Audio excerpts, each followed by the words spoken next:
హుస్నాబాద్ నియోజకవర్గ ప్రజలందరికీ విజ్ఞప్తి. వర్షాలు పడి మునుపెన్నడూ లేని విధంగా వర్షాలు పడి కొంత లోతట్టు ప్రాంతాల్లో నీళ్ళు వస్తూ ఉన్నాయి. అన్ని కాలువలు పొంగి పొరుతూ ఉన్నాయి. ఎల్లమ్మ వాగు కూడా మత్తడి వస్తూ ఉంది. బత్సాపూర్ వాగు పోతూ ఉంది. మోయతుమ్మెద వాగు. మొన్న కోహెడ రామచంద్రాపూర్లో మన మిత్రుడు కనకారెడ్డి గారు చనిపోయినారు. కాబట్టి దయచేసి ఎక్కడ కూడా అజాగ్రత్తగా ఉండకండి. అన్ని రకాల చర్యలు ఇప్పుడు ఎక్కడెక్కడైతే నష్టం జరుగుతుందో, లోతట్టు ప్రాంతాలు మునుగుతాయనో, మళ్ళీ వర్షాకాలం లోపల వాటన్నిటిని రిపేర్ చేసుకుందాం. నేను అన్ని శాఖల అధికారులకు కూడా ఇప్పటికే రివ్యూ చేసి ఎక్కడ కూడా ఇబ్బంది రాకుండా ఉండాలా, రిపేర్లు తదితర అన్నీ కూడా మనం చేసుకుందాం.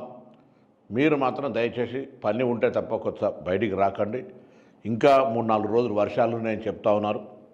కాబట్టి మన జాగ్రత్తగా ఉందాం. మన ప్రభుత్వం అన్ని రకాలుగా మీకు అండగా ఉంటుంది.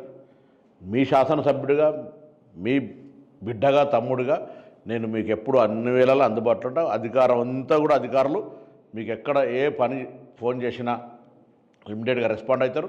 మా పార్టీ నాయకులు అందరూ కూడా కోరుతా ఉన్నా, ప్రజలందరినీ కోరుతా ఉన్నా, హుస్నాబాద్ నియోజకవర్గ ప్రజలకు ఎక్కడ కూడా చిన్న ఇబ్బంది రాకుండా చూసుకునే బాధ్యత నాది అనే మాట మనవి చేస్తూ, మీరందరూ కూడా క్షేమంగా, ధైర్యంగా, ఎటువంటి ఇబ్బంది లేకుండా ఉండాలని ఆ హుస్నాబాద్ ఎల్లమ్మను, కొత్తకొండ వీరభద్రస్వామిని, పొట్లపల్లి రాజరాజేశ్వర స్వామిని, ఆ సుందరి వెంకటేశ్వర స్వామిని ప్రార్థిస్తూ మీరంతా స్వీయ రక్షణలు, అంటే ఎక్కడ అనవసరపు ఇబ్బంది పడే ప్రయత్నాలు జరగద్దని అన్ని రకాలుగా మేము మీకు అండగా ఉంటామనే మాట మనవి చేస్తాను.